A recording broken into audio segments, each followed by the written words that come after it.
everybody. Mark Levin here. Our number, 877-381-3811.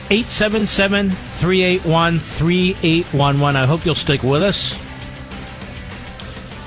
You should have a pretty good hop in your step right now, thanks to Brett Kavanaugh and his opening statement and Lindsey Graham.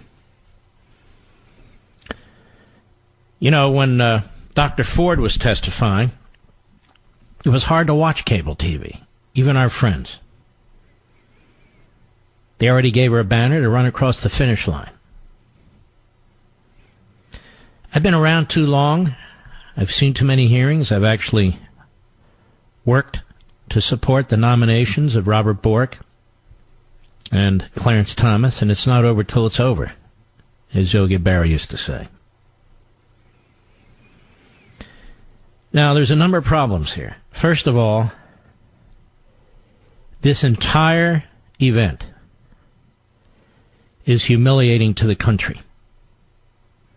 The Democrats have dragged us to this point, where you have adult United States senators like Shelley Whitehouse from Rhode Island reading from a 1983 high school yearbook, asking a nominee to the United States Supreme Court what he meant by this word, what he meant by that word, and so forth and so on. Shelley Whitehouse humiliated himself, but he's too foolish to know it. The Democrats have decided to just keep calling for an FBI investigation. FBI investigation. Well, there's three things about that are quite obvious at this point.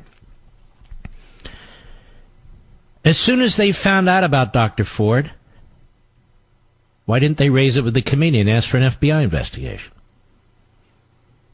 They're the ones who delayed. Number two, there is no FBI investigation. There's an interview process. And then they write down what the people say in what's called a 302. I've seen them myself when I used to be chief of staff at the Department of Justice. They put them in a binder and they give them to the White House. Nobody's charged with anything. They don't put out a report like Bob Mueller wants to put out, condemning people or reaching results or recommendations. They don't, and they never have. And number three, it's interesting to me that the Democrats, not once did they ask Dr. Ford, when she was testifying, why she, even now, didn't go to the Montgomery County Police Department in Maryland and file a complaint. Because the Democrats don't want a real legal criminal process triggered. And in any event, they have no intention of voting for Kavanaugh. They made that abundantly clear. What you have on this committee, particularly in this committee, is some of the most leftist of the Democrats. They come from one-party states, Hirono, Hawaii. You've got Blumenthal from Connecticut. Durbin from Illinois. Feinstein from California. Booker from New Jersey. Coons from Delaware. These are all dark blue states. What's that? Kamala Harris from California. And the list goes on. The opening statement by Kavanaugh was heartbreaking, was heart-wrenching. I had tears in my eyes. Absolutely exceptional. Absolutely exceptional. And the comment by Lindsey Graham was incredible. And I'm going to get to these in just a moment. A lot of people have been trashing the prosecutor the Republicans hired to ask questions of Ford. What was her name again? Rachel what? Rachel Mitchell. I will take a different view. I want to congratulate her. She did exactly what needed to be done. Exactly what needed to be done. This is why I believe that in the end, Kavanaugh now will be confirmed. She walked Dr. Ford through various aspects of her allegation. And what amazed me is some of these cable analysts weren't happy with it. It's taking too long. The people aren't going to follow this. The Democrats are there making speeches, and they thought that was wiser because this is all based on emotion and everything. Let me tell you the problem, folks. Let me tell you the problem. I'm sorry to say this, but whether it's on cable TV and even this business, people really think you're stupid. People really don't think you're going to be able to follow these things. You're smarter than broadcasters, including me, whether they're on TV or radio. You have a great sixth sense about things. You've got common sense. Those of you who watched the hearings, you followed everything this prosecutor was doing. She was methodically going down, raising questions in a very polite and professional way, and showing gaps in Dr. Ford's testimony. Some cases she had absolute recollection, but in most cases she had none. And I'm not trying to put anybody down. I'm just saying that's what I saw. So I take exception to some out there. I thought she did a hell of a job. It was very solid. That was her purpose. That's what she did. That's what she accomplished. And she had to synthesize, understand, and then use an enormous amount of information in a very short time, and she did. And she found gaps. For instance, Dr. Ford's home, we learn now, was 6 to 8 miles away from the club where the sexual assault allegedly happened. And so the point is, Dr. Ford said she was thrilled to have left the club to get out of there.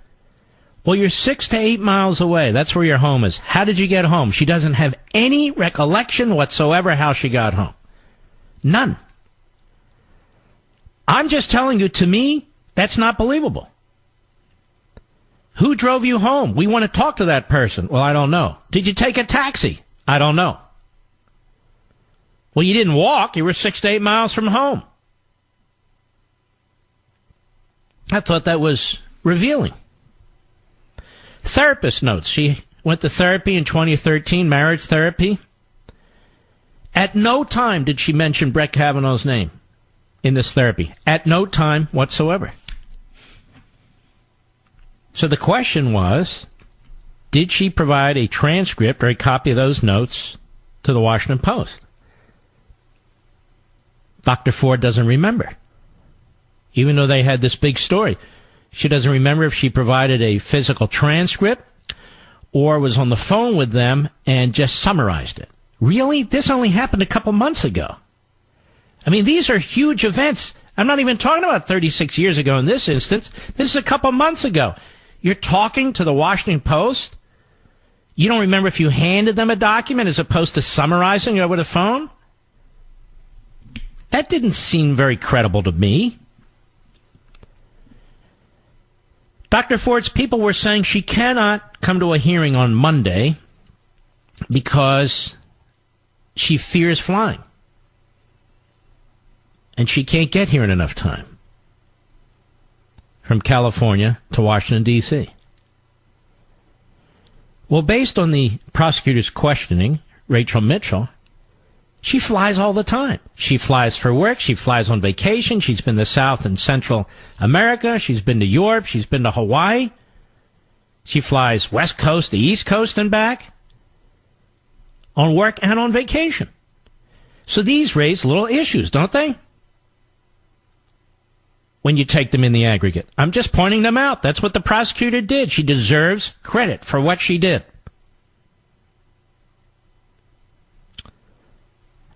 In addition to the travel, the polygraph. It was very odd. The polygrapher, I guess that's what they call him, was on Shannon Bream's show last night. He said, I asked Dr. Ford 2 questions. 2 questions. Dr. Ford testified that it was a rather long process, much longer than she thought, and they were putting all kinds of things on her body. They put little pressure point things. It's not all over your body. And that the questioner was standing behind her. Fine. So that's odd. 2 questions, and it took a long time. It took longer than she thought it would in terms of the questioning. Then she was asked whether there was audio or video recordings. She didn't know, she said. There was so much going on, and at the time, well, virtually all polygraphs are videotaped.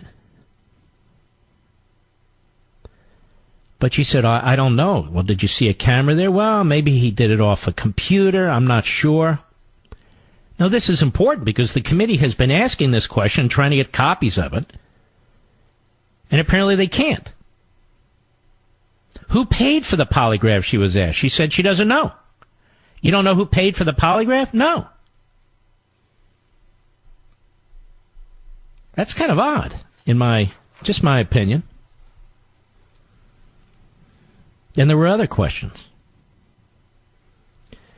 But every time there was a break, the analysts who I was watching kept complaining about the methodical, detailed method in which Rachel Mitchell, the prosecutor, was going through this as if you and I aren't patient enough to watch. It was they who weren't patient. I even saw the senior judicial analyst trashing all this. I thought he was a lawyer. Well, it's not a courtroom, you know. It doesn't have to be a courtroom. And then, of course,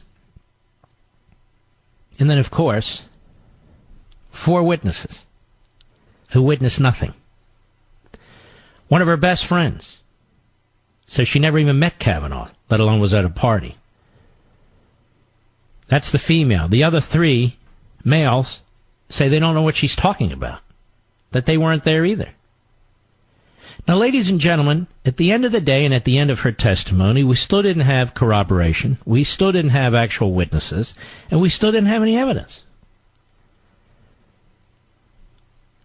So Rachel Mitchell, the prosecutor, going through this process, underscored that and found gaps.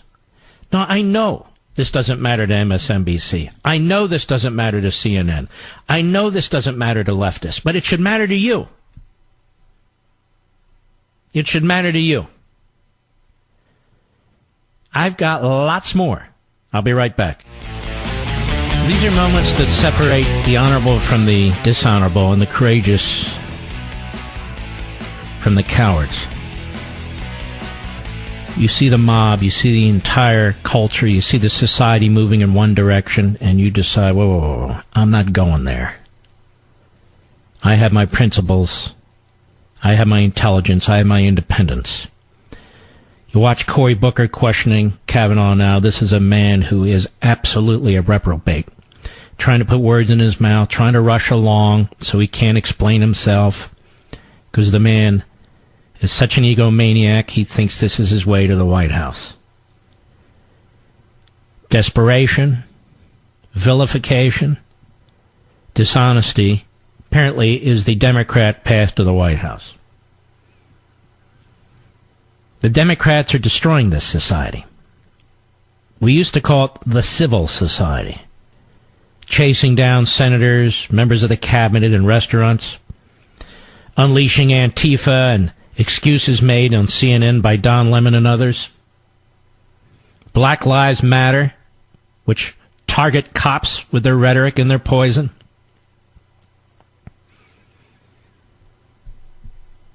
Kavanaugh, in his opening speech, saved himself. We're going to go to Ted Cruz live for a moment. Go ahead. You and your family, thank you for a lifetime of public service.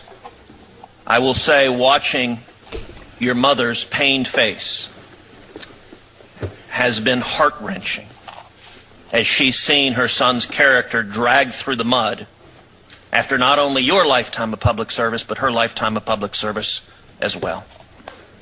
And I know as a father, there's been nothing more painful to you than talking to your daughters and explaining these attacks that the media is airing. I also believe, though, that the American people are a fair-minded people, that the American people can set aside the partisan warfare of Washington and look to substance and facts. And that is the charge of this committee. Now, there have been 3 different sets of allegations that have dominated the media. I think it's important to note that two of those sets of allegations had so little corroboration that even the New York Times, which is no conservative outlet, refused to report on them because they could find no basis for them. And it was striking in this entire hearing that not a single Democrat in this committee asked about two sets of those allegations. Ms. Ramirez's allegations and the allegations of the client of Mr. Avenatti. Not a single Democrat. I don't know if they were just too embarrassed. Mr. Avenatti's allegations were so scandalous that the ranking member omitted his client's most scandalous accusations of you as a criminal mastermind, essentially. Omitted those scandalous accusations from her statement. This hearing has focused, rightly so, on the allegations Dr. Ford presented. And let me say, I think the committee did the right thing in giving Dr. Ford a full and fair opportunity to tell her story. That's what we needed to do when these allegations became public. And the committee treated her with respect, as we should.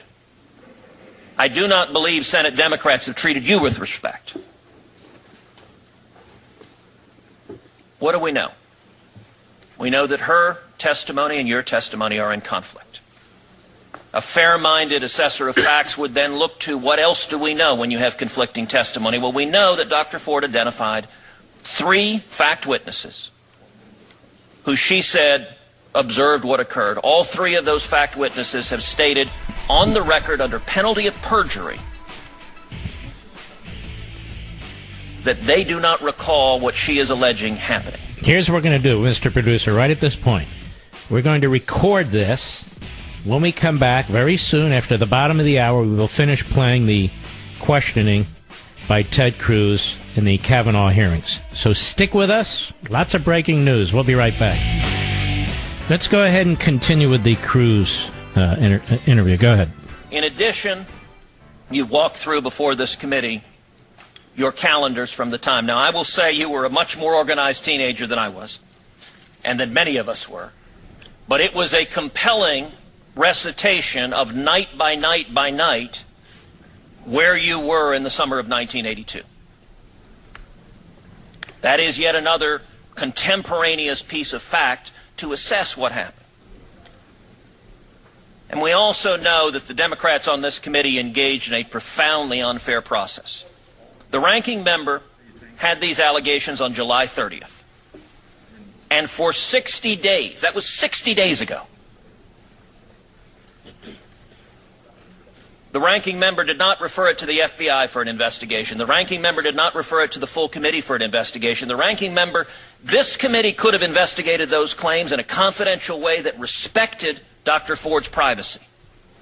And some of the most significant testimony we heard this morning is Dr. Ford told this committee that the only people to whom she gave her letter were her attorneys, the ranking member, and her member of Congress.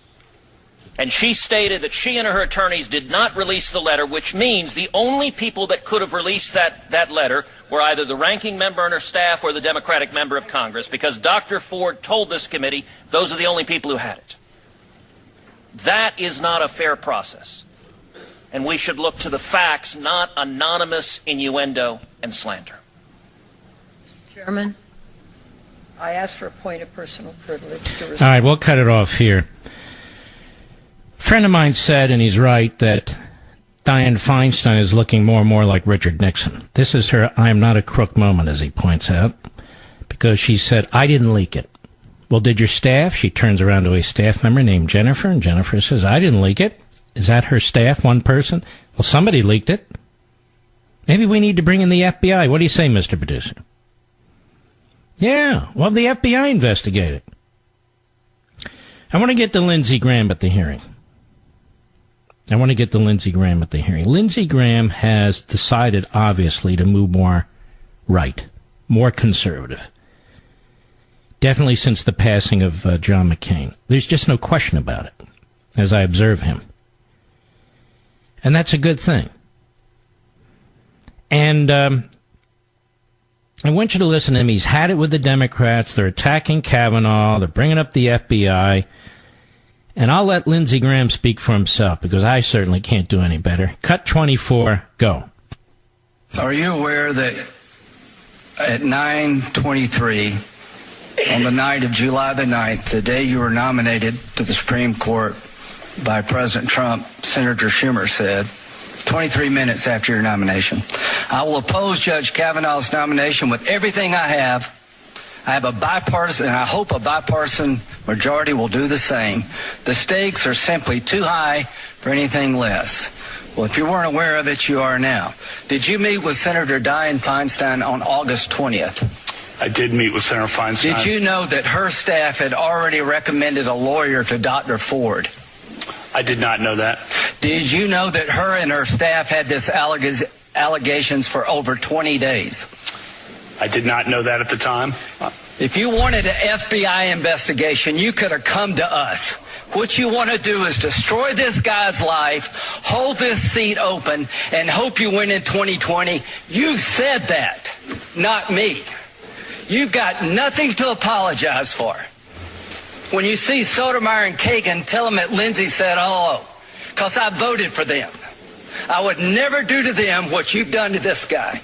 This is the most unethical sham since I've been in politics.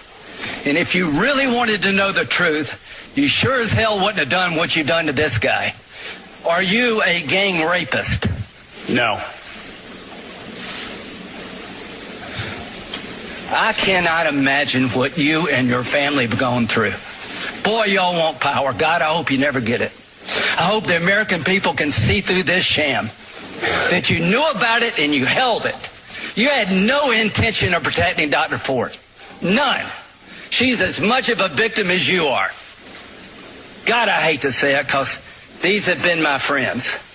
But let me tell you, when it comes to this, you're looking for a fair process?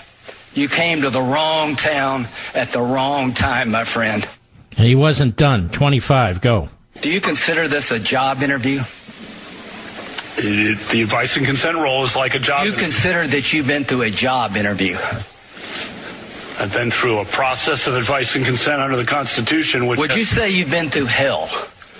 I've been through hell and then some. This is not a job interview. Yeah. This is hell. This is going to destroy the ability of good people to come forward because of this crap. Your high school yearbook. You have interacted with professional women all your life, not one accusation. You're supposed to be Bill Cosby when you're a junior and senior in high school. And all of a sudden you got over it. It's been my understanding that if you drug women and rape them for 2 years in high school, you probably don't stop. Here's my understanding. If you lived a good life, people would recognize it, like the American Bar Association has the gold standard. His integrity is absolutely unquestioned. He is the very circumspect in his personal conduct, harbors no biases or prejudices. He's entirely ethical, is a really decent person. He is warm, friendly, unassuming. He's the nicest person. The ABA. The one thing I can tell you, you should be proud of. Ashley, you should be proud of this. That you raised a daughter who had the good character to pray for Dr. Ford. To my Republican colleagues, if you vote no, you're legitimizing the most despicable thing I have seen in my time in politics. You want this seat? I hope you never get it. I hope you're on the Supreme Court. That's exactly where you should be. And I hope that the American people will see through this charade. And I wish you well, and I intend to vote for you, and I hope everybody who's fair-minded will. Fabulous. You see, Cory Booker, there's a Spartacus moment. Right there. I think the Democrats have done enormous destruction to our judiciary. They've done enormous destruction to our judicial confirmation process. They've done enormous destruction to the Senate. And the reason is, ladies and gentlemen, is the reason I tell you all the time. They are progressive statists. They don't care about the Constitution. They don't care about the integrity of people who come forward, who offer to serve, to spend their lives in top positions rather than earning money in the private sector. It's all about power and it's all about ideology. Can you think, when the president nominated Kavanaugh, of a more unimaginable tack that they would take? As was put today, they saw that the hearing did not succeed in stopping him. They thought they would get a Susan Collins or Lisa Murkowski, and so forth. But he did very well during the hearing. So then they went into Plan 2, Plan B, if you will, the second phase.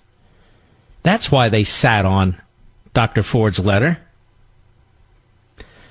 I actually have a lot of questions about Dr. Ford's motivation. I have a lot of questions about the timing. But you're not allowed to ask, apparently. You're not allowed to question it. I really do. Serves no purpose at this point.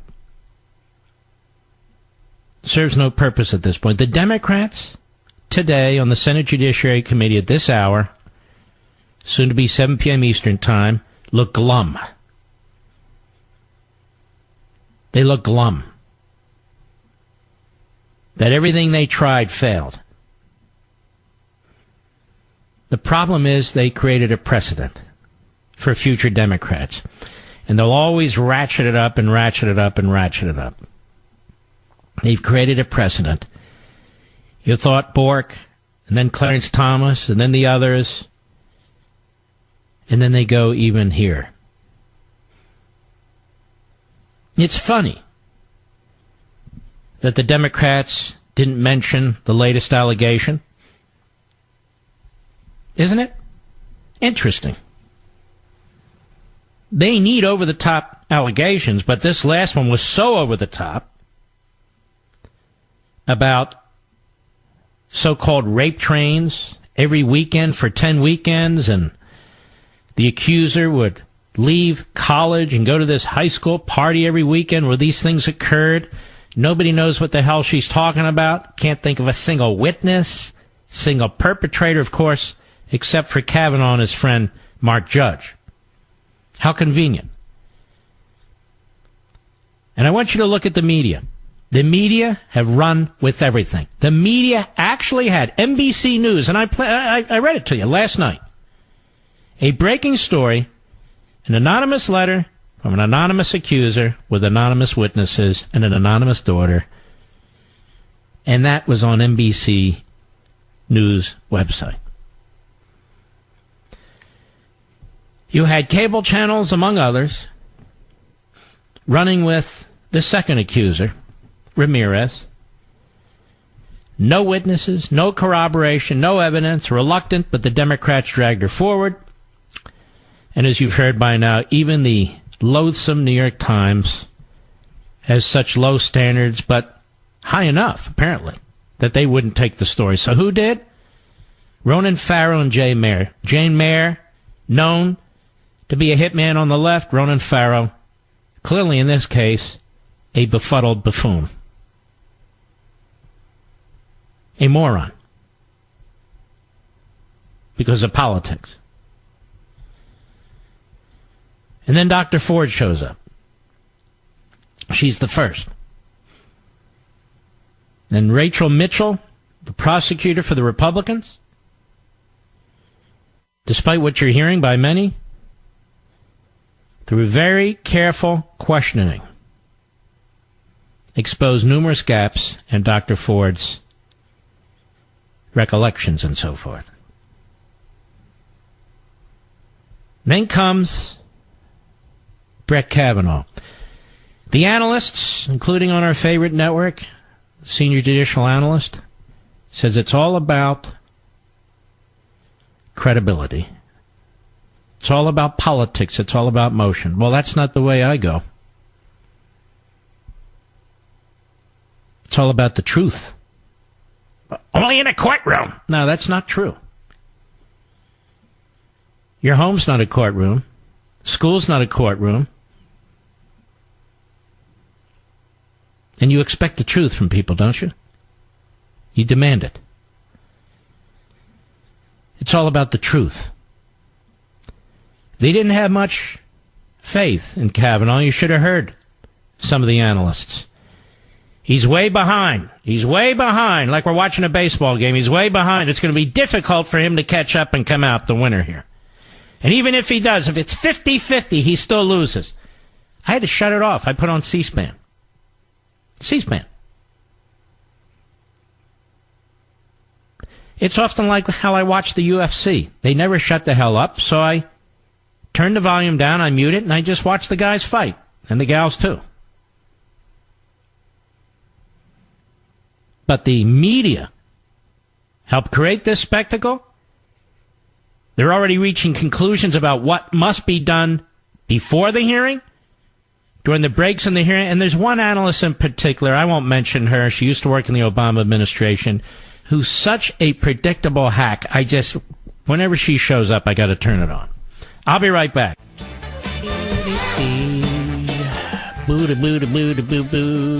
This is called buying time. Oh, there it is. So there was a back and forth. Ted Cruz raised the issue, and there was a back and forth about Dianne Feinstein, and this leak of the letter. Only a few people or staffs could have leaked this letter that Dr. Ford gave to not Franken-Feinstein. Yeah, Dr. Franken-Feinstein. Go ahead. Oh, I don't believe my staff would leak it. I have not asked that question directly, but I do not believe you know they that? would. I mean, how in the world could that get in the hands of the press? The answer is no. The staff Have you said asked they did not. Have you asked your staff or other I staff just members did. on the Judiciary Committee? Pardon me? Well, Jennifer reminds me I've asked her before about it, and that's true. Well, somebody leaked it if it wasn't you. Well, it was, I'm telling you, it was not, I did not. I mean, I was asked to keep it confidential, and I'm criticized for that, too. Mr. Chairman, could I ask the chairman a question, which is, does the committee have a process if there is an allegation against any nominee to assess that allegation in a confidential forum rather than in the public, since Dr. Ford requested that it be kept confidential? Is there a process for the committee for considering confidential allegations? And the answer is yes, and I sent Senator Tillis pointed out the document that I put out to show of all the things that we've done along the lines of your question. And Mr. Chairman, what would you have done if on July 30th the ranking member had raised this allegation with you? As the chairman of this committee, how would you have handled it? You would have done like we have done with every background, or let's say FBI report that comes from the White House with a nominee, and then subsequent to that, because maybe the FBI got done with it 3 months ago, we go through the FBI or information comes to us, then we have our investigators in a bipartisan way, both Republican and Democrats, follow up on whatever those questions are or those problems that have to be worked out. So bipartisan. All right, ladies and gentlemen, I shall return. Hello, everybody. Mark Levin here. Our number, 877-381-3811. 877-381-3811. Now, what the Republicans need to do is schedule a vote for tomorrow and be done with this. And let the chips fall where they may. Because depending on what happens to this country in the next half century, this will either be viewed as one of the grave, bleak, low points in this country's history, or it'll get worse. Or it'll get worse. So that's very, very important that they vote on this already. Now, we can't play all the Kavanaugh back and forth and all the Kavanaugh speech, so I won't.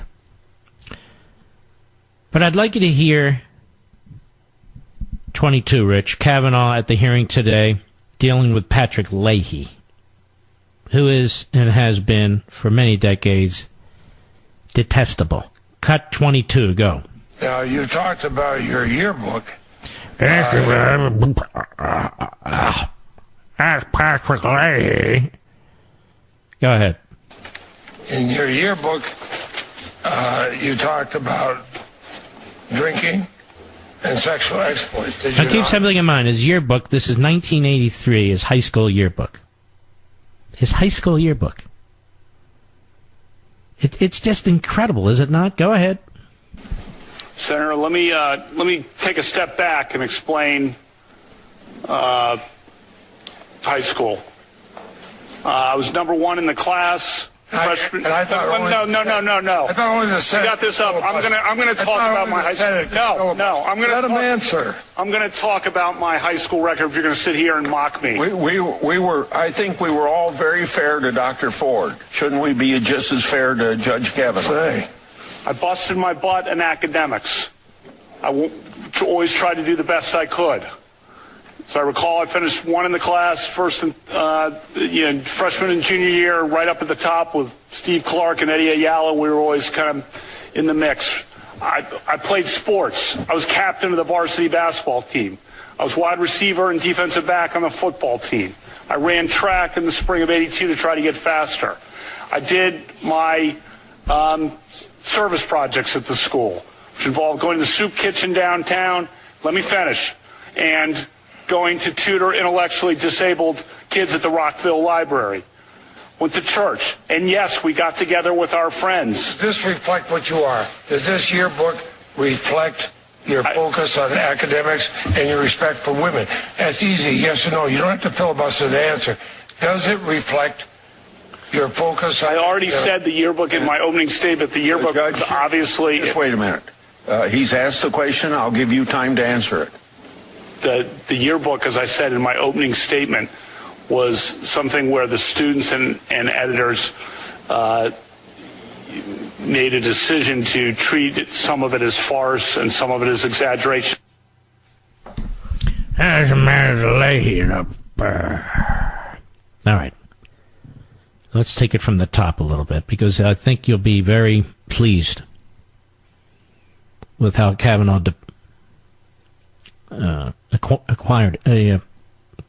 gave his speech. Let me put it that way. And here's what I'm thinking. We now really feel like we know Brett Kavanaugh, don't we? His heart and soul. As a result of this hearing. And I'm going to play some of this for you folks. We now more than ever can identify with this man.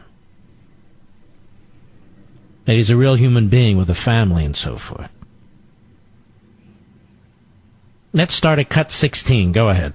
The day after the allegation appeared, I told this committee that I wanted a hearing as soon as possible to clear my name.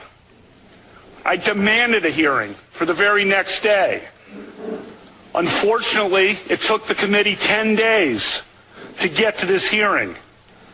In those 10 long days, as was predictable and as I predicted, my family and my name have been totally and permanently destroyed by vicious and false additional accusations. The 10-day delay has been harmful to me and my family, to the Supreme Court, and to the country. When this allegation first arose, I welcomed any kind of investigation, Senate, FBI, or otherwise. The committee now has conducted a thorough investigation, and I've cooperated fully. I know that any kind of investigation, Senate, FBI, Montgomery County Police, whatever, will clear me. Listen to the people I know.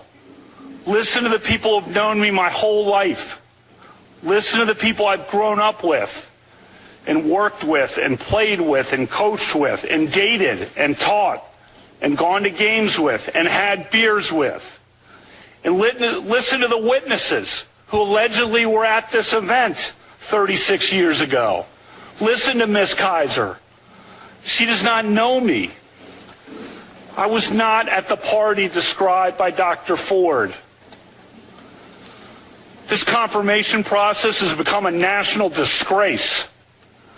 The Constitution gives the Senate an important role in the confirmation process, but you have replaced advice and consent with search and destroy.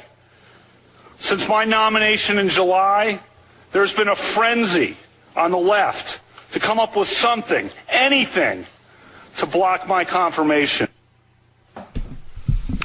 Cut 17. Go. This whole 2-week effort has been a calculated and orchestrated political hit, fueled with apparent pent-up anger about President Trump and the 2016 election, fear that has been unfairly stoked about my judicial record, revenge on behalf of the Clintons, and millions of dollars in money from outside left-wing opposition groups.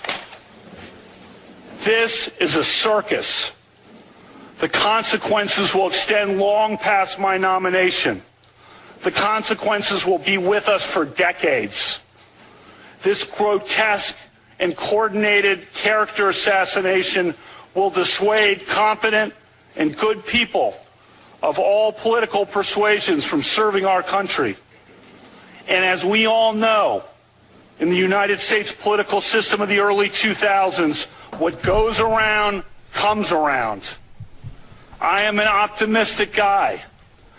I always try to be on the sunrise side of the mountain, to be optimistic about the day that is coming. But today, I have to say that I fear for the future. Last time I was here, I told this committee that a federal judge must be independent, not swayed by public or political pressure. I said I was such a judge, and I am. I will not be intimidated into withdrawing from this process. You've tried hard. You've given it your all. No one can question your effort. But your coordinated and well-funded effort to destroy my good name and destroy my family will not drive me out. The vile threats of violence against my family will not drive me out. You may defeat me in the final vote, but you'll never get me to quit. Never. I'm here today to tell the truth. I've never sexually assaulted anyone. Not in high school, not in college, not ever. Sexual assault is horrific. You know, when you really sit back and listen to this, it is so horrifying what they've done to this man. He's a good man. However you think he's going to turn out as a justice, he's a good man. He's a decent man. He's an ethical man. Look what they've done to this guy. They can do this to anybody. Anybody. And they will. And the reason I'm not so keen on Dr. Ford, there's several, but one in particular is she lied about flying, that she feared flying. You fear flying, then on your vacations, you go to Central and South America, and you go to other parts of the world. She lied about it. And why did she lie about it? Because she wanted this time to go by, because they were coordinating, her lawyers, Democrat activist lawyers were coordinating with the Democrats and their staff to buy them more time. Then they go out and they dig up the story about Ramirez. And then they have the slip and fall porn lawyer. So she participated in that, or she at least allowed her lawyers to participate in that. And then there's this, cut 18, go. I'm not questioning that Dr. Ford may have been sexually assaulted by some person in some place at some time. But I have never done this to her or to anyone. That's not who I am. It is not who I was. I am innocent of this charge.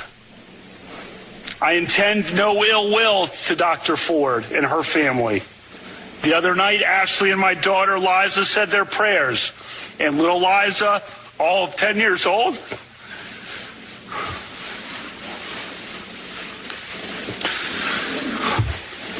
said to Ashley, we should pray for the woman. It's a lot of wisdom from a 10-year-old. We mean no ill will.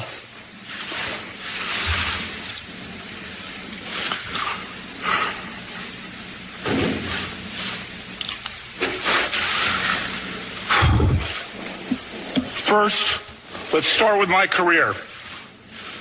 For the last 26 years, since 1992, I've served in many high-profile and sensitive government positions for which the FBI has investigated my background 6 separate times. 6 separate FBI background investigations over 26 years, all of them after the event alleged here.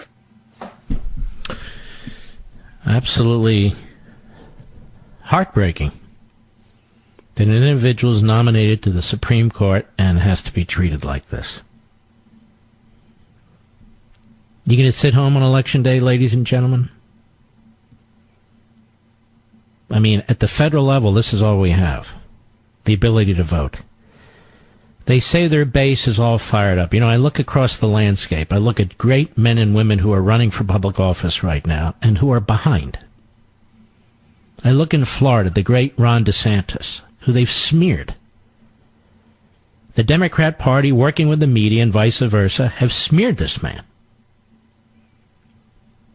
You've got a Democrat running, Gilliam, who is a Bernie Sanders socialist.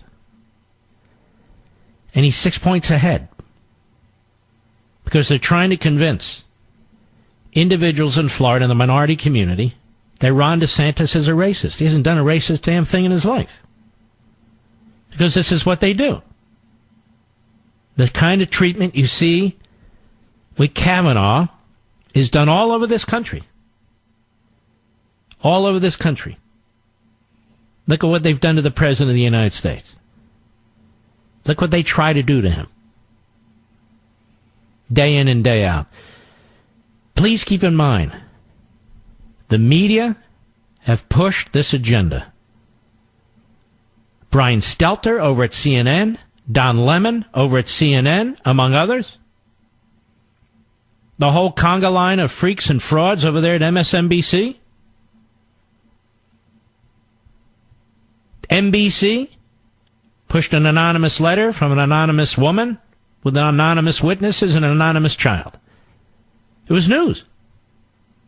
The New Yorker ran with the Ramirez story. Even the disgusting New York Times didn't even meet their standards. Didn't matter. You got the porn lawyer running all over the place, the slip and fall lawyer. Whatever he says goes. He's been on CNN. What did I read this, 60 times or something, Mr. Producer? On with the great Jake Tapper. The golden age of journalism. Journalism? They call this journalism? It's not journalism. I'll be right back. You know, patriotic Americans who love this country don't turn out in November. I think we're going to seriously regret what happens. It's not just a change of party, folks. They're going to do this every day for the next 2 years on every committee they control. I want you to listen to me. I'm talking to you more as a constitutionalist than even a conservative now. They're going to do this every day, 24/7 for the next 2 years in the build-up to the presidential election. Against the President of the United States, against the Vice President of the United States, against various cabinet members, endless subpoenas. They have as their purpose to so overwhelm and burden the executive branch that it won't be able to function. And you see the news media. The news media prostitutes for the Democrat Party. It prostitutes for the left. And they will give this a megaphone in the lead up to the 2020 election. The Democrats unwittingly give you a look at what's to come. How they seek to destroy people. They even seek to destroy people in the media. In the conservative media, or people who are considered conservative in the media. So it's really up to you. I mean, this hearing should have really turned the lights on for everybody. Light bulbs on. I just was not as impressed with Dr. Ford as everybody else claims to be, whether they are or not. I'm certainly not trashing the lady. That's not even my point. I don't think her case was particularly strong. No case where there's no evidence, no witnesses, and no corroboration is a strong case. So when people say she's persuasive, I don't know what they're talking about. Do you know what they're talking about? I don't know what they're talking about. Again, I'm not trashing her. I just don't know what they're talking about. But she's famous now. She'll be famous on the left. They'll take care of her. That's what they do. And they'll rewrite history as they have been rewriting history in the last few months on the Clarence Thomas matter. Anita Hill was a liar. Anita Hill was caught in changing testimony before the Senate Judiciary Committee that was different than what she gave to the FBI. She had no witnesses either. She had no corroboration either. She had no evidence either. And they go on and on and on. And after that hearing, the majority of Americans supported Clarence Thomas. But you wouldn't know it because the left keeps rewriting history. They'll do the same here. And as I said the other day, I've said it twice now, any Republican senator who doesn't vote to confirm must be primaried and defeated in their next election cycle. Because this is about not just Kavanaugh, not just the Trump administration. This is about our country now. We either stand up to tyranny or we don't. This stuff about accusing your opposition of crimes that they didn't commit, then saying that he has to prove his innocence, and then denying him due process, you get that against opposition leaders in Venezuela, in Cuba, in Russia, and in China. That's the totalitarian mindset of the left right now. I'll be right back. I'm a little confused. Maybe you folks can help me out. Honestly, we're told both Kavanaugh and Ford are credible. They're both credible? Really? Well, let's take a little look at this. Do they mean Ford's credible in that Kavanaugh did what she said? That's not credible. That's incredible. No witness, no corroboration, and no evidence. After the hearing, no witness, no corroboration, no evidence. She was given every benefit of the doubt at the hearing. Now let's look at Judge Kavanaugh. We're told there is no presumption of innocence and there is no due process. So the system is set up against the man. And for 10 days, he and his family are being crushed in the media. You know, the free press. They're being crushed in the media. Then we're being told by media analysts and hosts and news people what he has to do to survive. I go, excuse me? Judge Ford gives her testimony, and I felt the prosecutor, Rachel Mitchell, really unraveled a number of issues, created gaps. The media is impatient, they're anxious, and they think you're stupid. I don't think this is going to work. You know, she's acting like she's in a courtroom, and she's this, and that, and that. It worked beautifully. She did a terrific job. Everybody can't be beating their chest like they're, some left-wing kook on the committee. And then we were told, I don't know, that looks like a knockout punch. That looks like a knockout punch. I don't know if Kavanaugh's up to it. He's way behind on the count now. He's really going to have to do a spectacular performance. I don't know, blah, blah, blah. Excuse me, this isn't a baseball game. Then he gives his opening statement. It's heartbreaking. Somebody has to discuss their sex life, their family, friends in high school and college, their yearbook. And imagine going in front of the world and saying, I am not a rapist. I am not a sexual abuser. I am innocent. Well, you're not presumed innocent. How do you prove it? And she has no witness, no corroboration, no evidence. At the end of the hearing, no witness, no corroboration, no evidence. So I keep hearing the media and people repeating on the media that she was credible. Well, she was not credible in terms of her allegations against Kavanaugh. She may well have experienced what she's talking about, but it would have been somebody else at another place and another time. It wasn't him. She picked people who she thought would corroborate her story. Not only don't corroborate it, they reject it. One of them, one of her close girlfriends, even says, I don't even know Kavanaugh. I've never even met Kavanaugh, let alone been in a place with Kavanaugh.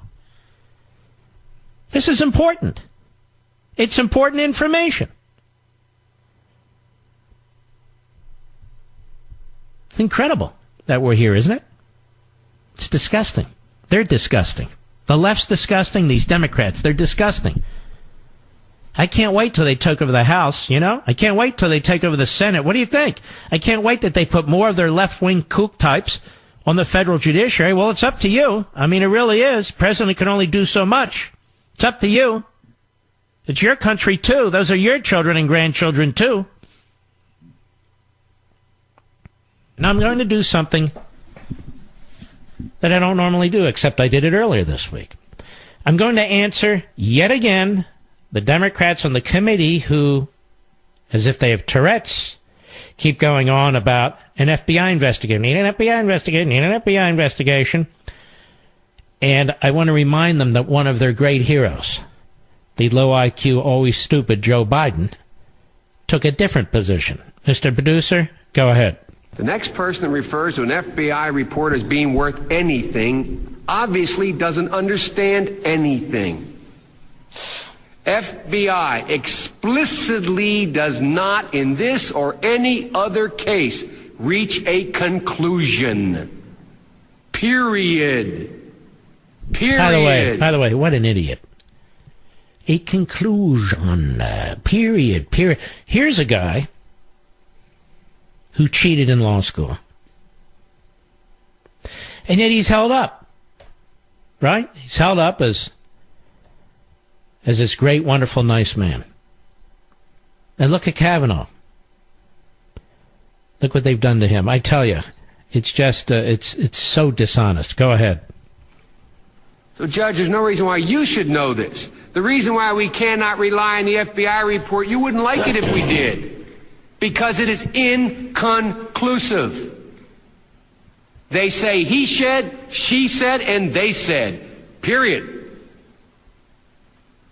So when people wave an FBI report before you, understand, they do not reach conclusions. All right, idiot, we got it. And he is an idiot. Let's just be honest. He's an idiot. Let's go to Nathan, West Point, New York. Excuse me, the great WABC. Go. Hi, Mark. I'm in agreement with you that the pundits are wrong. And the reason why I think that is because... Well, now, slow down. Wrong about what? You got to tell us. Wrong about what a failure the Republicans were and how they presented this and how they utilized the attorney to do all the questioning. I think to get this nomination in the bag, all they had to do is play to those 4 or 5 senators that were on the fence. So it's not really for... Listen, I agree with you. And I also think that prosecutor, in her own quiet, affable way, really undercut Ford. And I don't know why people won't admit it. She got her on 6 or 7 points that make no sense, that are gaps. And I thought she was very effective, and in a way that people who really think and watch and understand and aren't bullied by media analysts telling them how stupid everybody is, I think we all got it. Yeah, and your call screener asked a good question. He asked, why do it in public? And I think the reason is to juxtapose that, clear and orderly method with the way that Democrats act when there's a camera around. I mean, it couldn't, the decision for these 4 or 5 senators couldn't be any more clear in terms of what camp they want to throw their hat into, because, as far as I'm concerned, and they the public statements they made seem to comport with the idea that they... As far as we know, there was only one person in the room, could be others, but one person in the room who molested a woman. And it's Cory Booker. That's right. Because he admitted it in a column in 1994. Mm-hmm. There's only one person in that room who actually molested a woman. It's Cory Booker, because he confessed about it and wrote a whole column about it. Yep. All right, Nathan, thank you for your call, my friend. James, Washington, D.C., the great WMAL, a retired clinical therapist. How are you? Hey, Mr. Levine, good evening. Thanks for taking my call. Good evening. I just called because, well, before you mentioned it, I want to say that I agree with you, what you were saying earlier about the, her ability to take, plane rides to Costa Rica and Hawaii and other places. Actually, there was a handful of them. Mm-hmm. And, I used to work specifically with, individuals with panic disorder, social phobia, agoraphobia, post-traumatic stress disorder. And, her explanation of being able to fly to places that because it was a vacation and be able to do that, to me, was a flat out lie. Mm-hmm. When I heard that, I was very surprised. Also going hand in hand with her explanation of what Miss Mitchell was getting at when she was trying to ask her about any other influences that could have happened to her to cause her to have this type of dysfunction. And she, to me, Dr. Ford almost seemed a little surprised and shocked, and she didn't really have a quick response. But then she very quickly went to explain that the etiology of someone having a predisposition could be triggered more easily than others, which is true. So she came across as very knowledgeable and controlled. And I think what you're hearing and what people saying is her being persuasive is that she was a very controlled person. Her presentation was very controlled. Mm-hmm. And what I noticed in her delivery when she was repeating some of the incidences that occurred, she would go from emotionally somewhat tearful, dry tearful to me, to talking normal when she was reading. And she did this numerous times back and forth. And I didn't personally feel anything from her statement when she was expressing her emotions or was trying to project her emotions or was emotional.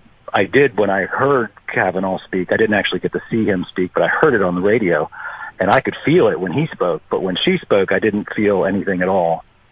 And the issue with her describing her ability to fly to these exotic places, to me, people who have this kind of disorder, and a claustrophobia is a simple phobia, and it's a treatable disorder that people can get help with in a specific way. But it was a flat-out lie, because she flies everywhere, on vacation, for work, and it just happened to help the Democrats delay the this most recent hearing because they were going after Ramirez. And so they're all working together, and she had to know that. That's why I just don't feel. I'm not saying something didn't happen to her. How the hell do I know? I have no idea, and I'll take that at face value. But what I'm saying is, let's not pretend that she wasn't playing politics here to some extent too. She clearly was. Absolutely, absolutely. This is a war of perception and a war of ideas that's happening, I think. And one side is trying to, in a dishonest way, make their case, and the other side, to me, is making an honest case, and that this is a war against good and evil in that sense of honesty and dishonesty and perception. And her awareness, her keen awareness of what was happening in the judicial system with the nominations, to me, was abnormal, that a normal person isn't really following so closely what's going on in terms of this, and that once she heard his name, that I better jump in there and present this case to the congressperson. All right, my friend, excellent call, and you have the background to call the shots there. We'll be right back. Senator Manchin says he's still undecided because he's an idiot. That's why. People of West Virginia deserve better. They deserve better.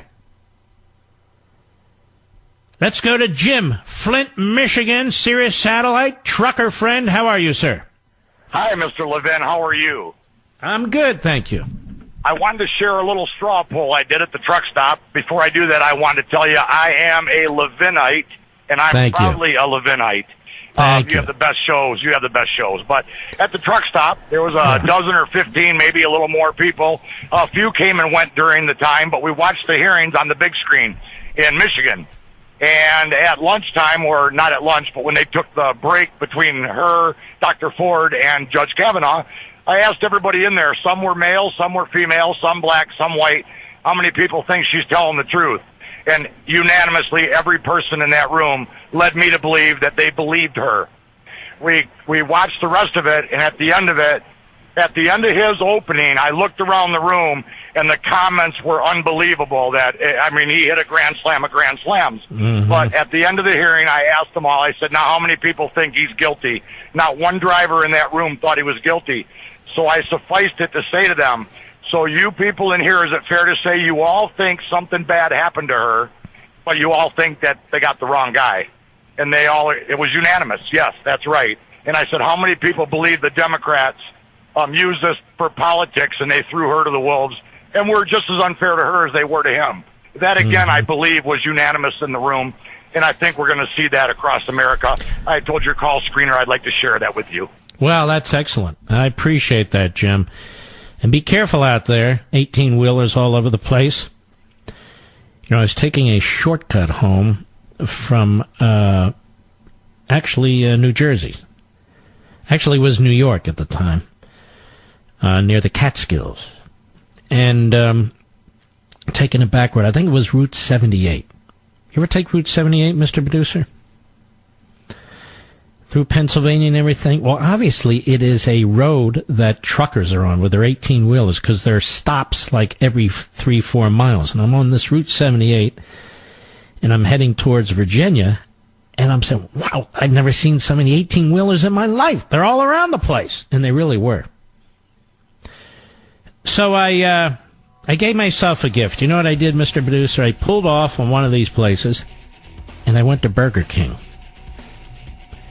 Had 2 hamburgers, small fries, and a Diet Coke. I was in nirvana. My wife's listening, and she's absolutely throwing something against the wall. She's trying to get me to eat better. I am, honey. Trust me. We'll be right back.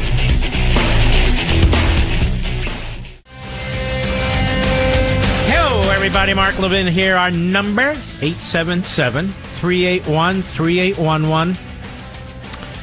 877-381-3811. By the way, we have a big guest in about 10 or 15 minutes. And that big guest is my old buddy Glenn Beck. So he'll be here. We have a big guest tomorrow. I can't tell you yet who that's going to be. I don't even do a lot of guests. And by the way, we have a big show, a really big show, Sunday, 10 p.m. Eastern, 7 p.m. Pacific, on Life, Liberty, and Levin. I hope you'll check that out. Levin TV is rolling along beautifully. I'm not allowed to give out the numbers of subscribers because it's proprietary, but it's becoming immense. So I'd like to encourage you to go to 844-LEVIN TV, 844-LEVIN TV. I'll tell you what I'm going to do. There's a lot of people who are very, very interested in getting on in this discussion about what took place today in the United States Senate. And so let's go ahead and do this. Let me see here. Tony, Los Angeles, California, the grade 870, The Answer, KRLA. Go right ahead. Hey, Mark, God bless you. Thanks for all that you do for us. Thank you. I thought you might like to know this. I watched this proceeding on Fox News Channel 11 from Los Angeles. They had a young female law student from Loyola who was supposed to be the expert, where they comment on the proceedings. Okay, so at the end of the program, the 2 people that are in charge said that there was a call-in requesting how many people thought that the woman won and how many people thought that Kavanaugh won. A call-in to the news station? Yes.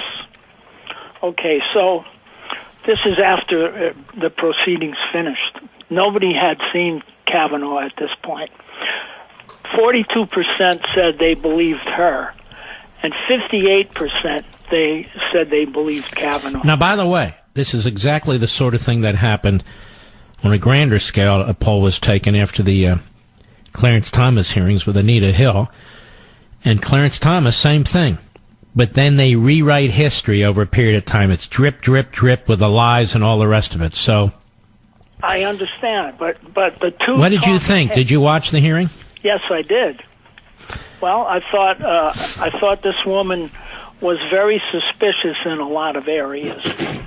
You know, she just didn't sound like, whenever it suited her, she couldn't remember something. And I just believe that there's so many people that have this experience that say... Well, let me before you move on.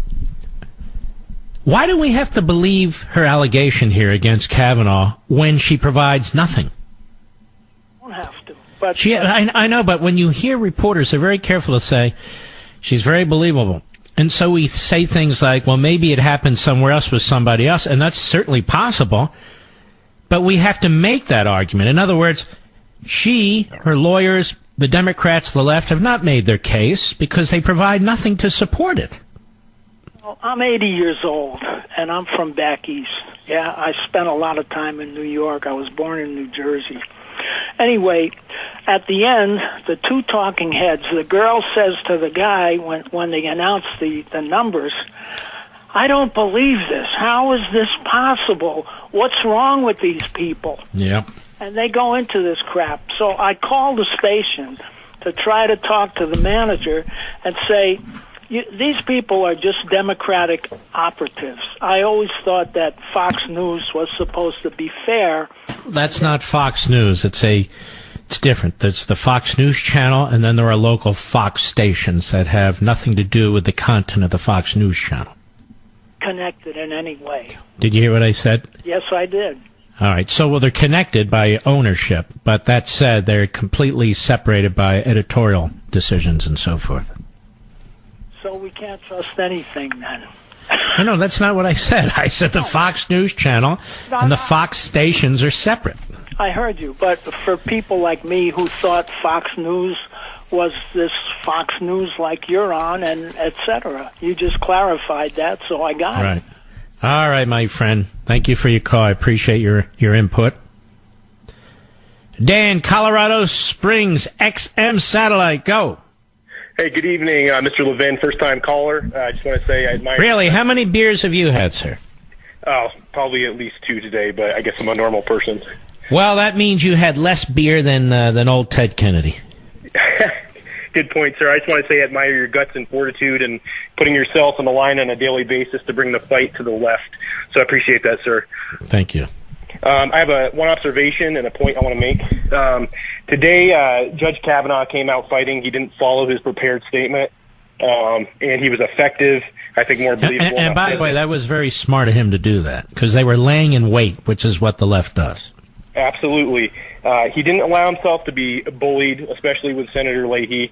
And then the second observation was Senator Lindsey Graham did an absolutely great job with a strong statement. My point that I want to make is that, one, we can no longer follow the strategy of being passive on the Republican side. They need to come out more aggressively because to fight the juggernaut of the mainstream media and the left, they're just not going to win by sitting back and being idle. And then the second point, our elected senators and representatives, especially the conservatives, they need to prioritize fighting for liberty rather than prioritizing their reelection. Mm-hmm. All right, my friend, I agree with you completely. Thank you for your call. Let's take some more calls. We've had good callers here. Sandy, Raleigh, North Carolina, Sirius Satellite, how are you? Hey, how are you? The great one. I love your show on Sunday. Thank you. And I thank you. Thank you. I'm an emergency room nurse. I've been one for 20 years. I picked up some things that concern me. But first off, I prepare women for the most degrading experience of their life, which is going through a rape exam. All right? But I watched the testimony. I heard the talking heads. I even turned into Fox News, where I usually watch my news.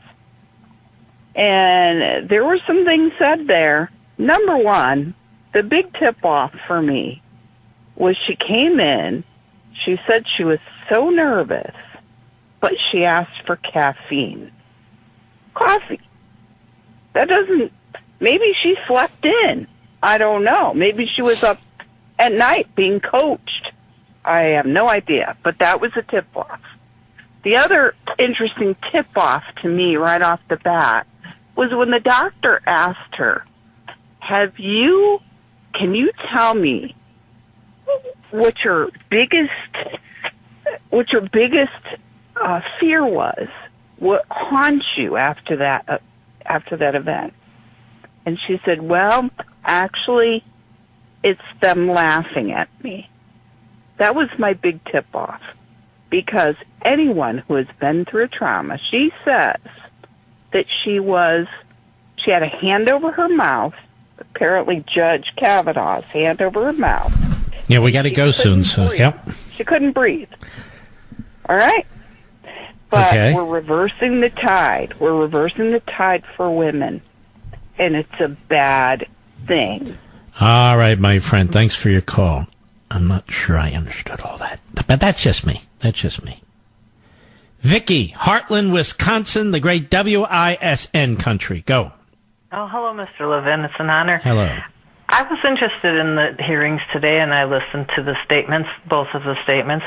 But I didn't know what to expect when Judge Kavanaugh was going to speak, but I was so impressed. I was so compelled. I was brought to tears, and I know I wasn't the only one. No, I was too, I must say. And you're right, and I know other people were too. Even the gal on the radio who goes on between his statement and the commercial was in tears. It was obvious she was brought to tears by this. It's clear that he was genuine. It's clear that he was speaking from the heart, not reading off a script that was prepared for him by other people. What it seemed to me like her statement was more like he was so genuine. I was wondering what you think his statement, what impact it will have. Well, beyond the next few days, it won't have any impact. But I think from time to time it'll be played when the Democrats pull this card again.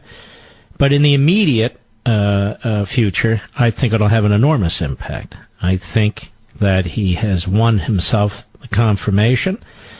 I think he's won himself the admiration of tens of millions of Americans who were unfamiliar with him. And I think he has, I don't know, wittingly or not, expose the Democrats now in a way that few others could.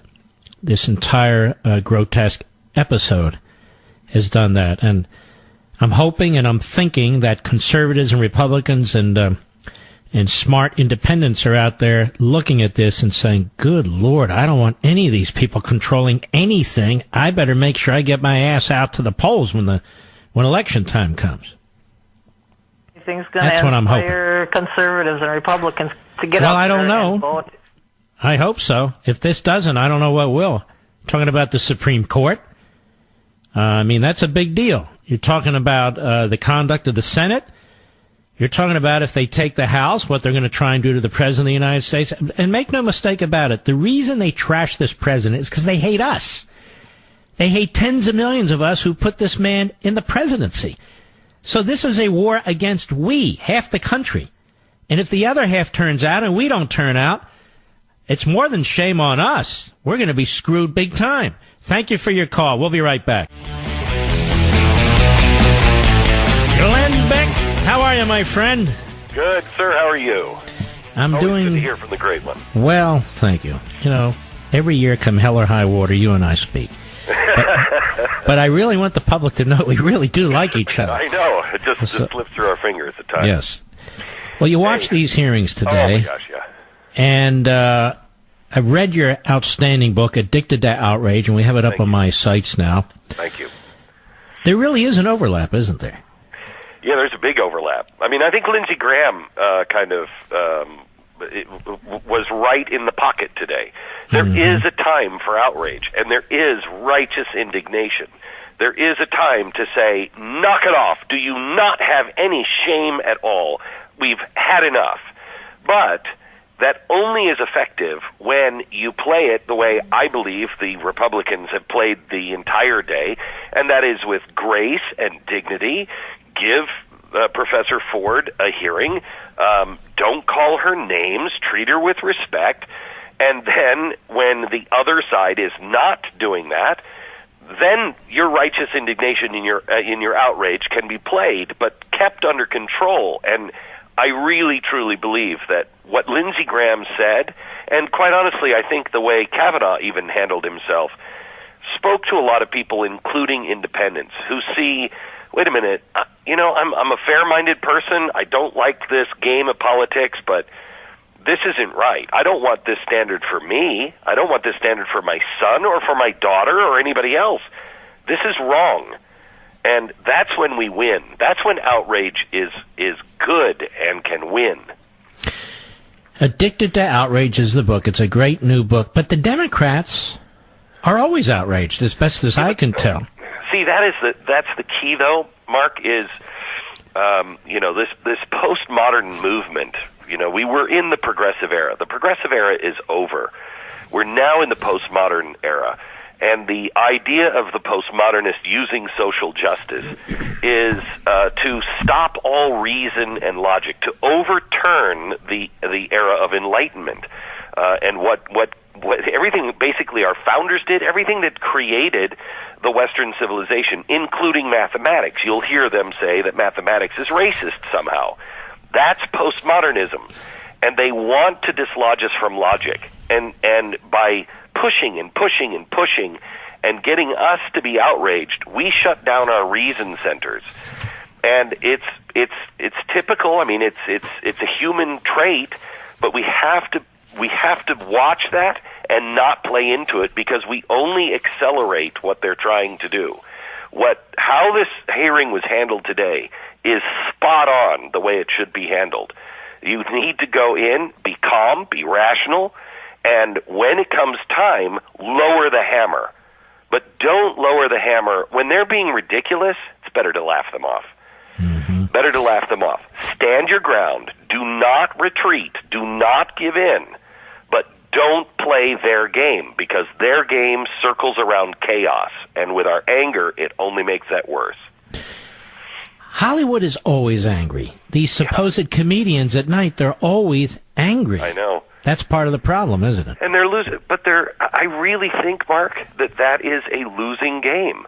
The American people have always been fair. The American people, I am meeting more and more people who voted. Look, 20% of Donald Trump's base had voted either once or twice for Barack Obama.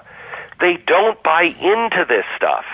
They don't like it. And when they see the craziness that is happening, they know at first they came for the capitalist or the communist, and I said nothing. By the time they got to me, there was no one left. They know this is wrong. They know this is separate. Even if you can't name any of the Bill of Rights, they instinctively know this isn't a good place to go.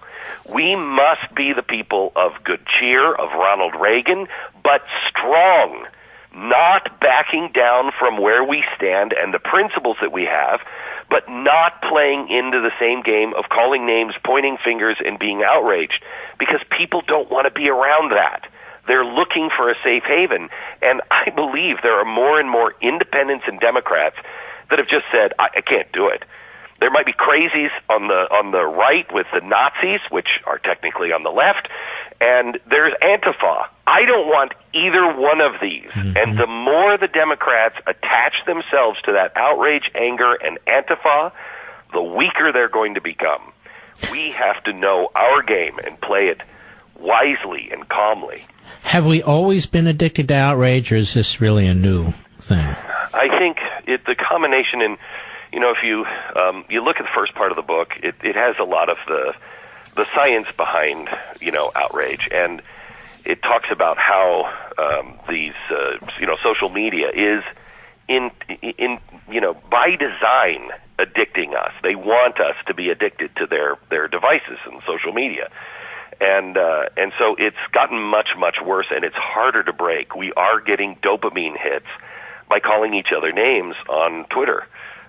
We're all, people used to say, well, people in the media, they're only doing it for, the ratings. Well, we're now doing it for the dopamine hit and for the clicks and for the likes, and that's a problem because we are being addicted to that, and it's hard to break.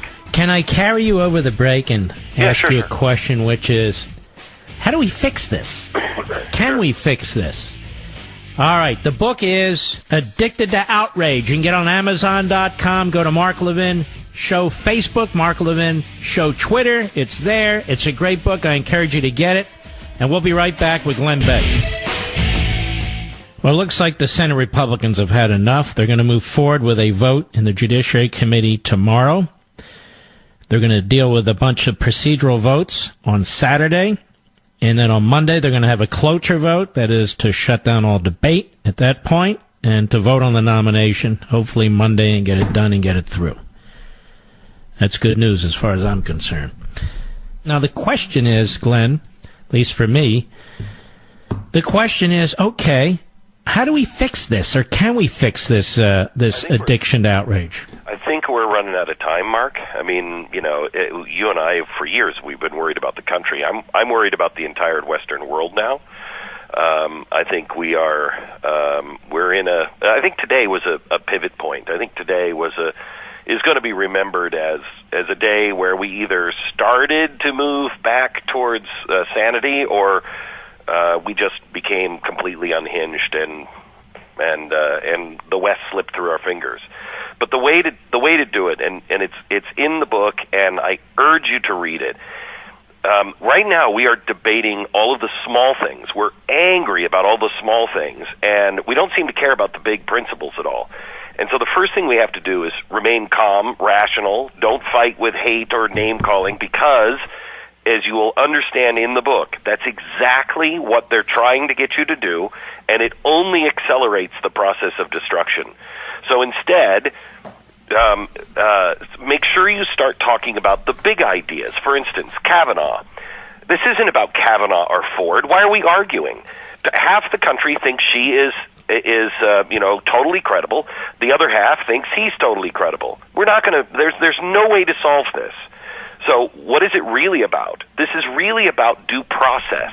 Do you want to be able to be fired on an accusation without any evidence? Do you want to be blackballed, blacklisted, run out of town, arrested for someone just saying this is what happened and it's your word against theirs and they don't have to provide any more evidence? That's the road we're on.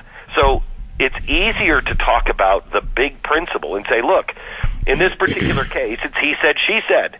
What is the big principle here that we're losing? Safe spaces. Safe spaces. Look, let's ask each other this question.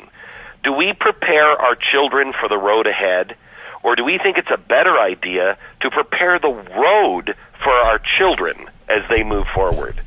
Of course you prepare your children. So we have to stop talking about these stupid little petty things. I've been triggered, safe spaces. No, that's good, especially in a university. You should be triggered. You should be. What's a university for? A university should challenge you, because if there is no resistance, there is no gain. It's just like the muscles in your body. If you're mentally not being pushed, if you're not being stretched, if you're not ripping a muscle from time to time, you're not going to be healthy. You won't be able to do anything with your body. The same with your mind. How do you get the left to buy into this? Well, this is the biggest thing, Mark, is I think we need to stop looking at the left as a block. The left you'll never get. I look at it as a football field. And let's just say that there's 10% of crazies on the right that are just my way or the highway. They won't listen to anything. They just want absolutely their way and no other compromise. And on the left, you've got Antifa and everybody else. Okay, let's just say that's equal 10 yards at each end zone. Well, I am not sitting at the political 50-yard line, but I don't want to be with the people that say it's my way or the highway on the left, and I don't want to be, or the right, and I don't want to be with Antifa on the left either. Mm-hmm. There's no winning there. I think there's between 60 and 70 yards of that football field of people who know that's not workable. And we have to find those people, the people who will say, when you ask them, okay, so let's just say you get your dream come true and you get your presidential pick and everybody in Congress and everybody all the way to the mayor and the school board, everybody is who you want. What do you do with the 50% of the population that say, I don't want this, I don't want any of that? What do you do with them? Mm-hmm. If you're talking about people who say, I don't like capitalism, I want an end to capitalism. I want an end to the Constitution. I think this is a system that just doesn't work at all. You don't have anything to talk to with them. We can't unite with them. But if you're talking to people who say, look, capitalism has its problems, our country has its problems, but we're generally a good place, and I don't want to lose this. Right. Those are the people that we have to start talking to, and forget about the others as far as trying to get them in the boat. They're never going to get in the boat. They're trying to sink the boat. The book is Addicted to Outrage. It really is a compelling book by our buddy Glenn Beck. I would encourage you to get it at Amazon.com, any major bookstore. Go to Mark Levin Show Facebook, Mark Levin Show Twitter. We have it linked there. Glenn, always a pleasure, my friend. My best to your family. Thank you, Mark. Thank you. All right, God bless. He's a good man. He really is. And by the way, he's all for Trump now. Did you hear that, Mr. Producer? It's true. Because he's looking at what Trump's doing. We all are. He's doing great things, quite frankly. Let's go to Christine, Bay Area, California, the great KSFO. Go. Hi, Mr. Levine. You are a brilliant diagnostician of our sick culture. I think you're a virtual prophet. I admire you. Oh, my Lord. Hold on. I hope my wife's listening. Yeah. I was a national... In fact, I'm going to start telling her that I'm a virtual prophet. You are. You will. She might laugh, though. It's true. But anyway, Thank you. I was raped. I was violently raped by You were. three people. Oh, my gosh. I'm sorry. Yeah, I know. It's a long time ago. But I know about it. And this woman, Ford, is taking back our cause 100 years. Now, why do you say that? Because she's making a vague, unbelievable allegation with nothing credible, which is exactly what they attack women who've been raped with. The very thing she's doing is being vague. She's not able to really point the finger yet, kind of, So all the women that have been told, well, it didn't really happen, she's just setting the stage for that again. Mm-hmm. Because she's saying something that everybody can say, well, it didn't really happen. And I, frankly, my personal opinion... But you're somebody who went through this horrific crime, and I just can't imagine how horrible it must be, and you watch this, and you're raising questions. Big time. You know what? Can I say one other thing that I'm yes, not ma'am. hearing? Mm-hmm. And I know why it's not being said. I think the Democrats found her, personally. You think they did what? I'm sorry. I think that the Democrats found her. Oh, found her. Yeah. Now, that's my opinion. I All think she was incentivized. But anyway, my point being, she is not doing anything for any real women victims. She's taking us backwards. All right, my friend, and I wish you all the best. All the best. All right. Sadie, Jacksonville, Florida, the great Sirius satellite. Go. Hello, Mark. How are you doing? Okay, thank you.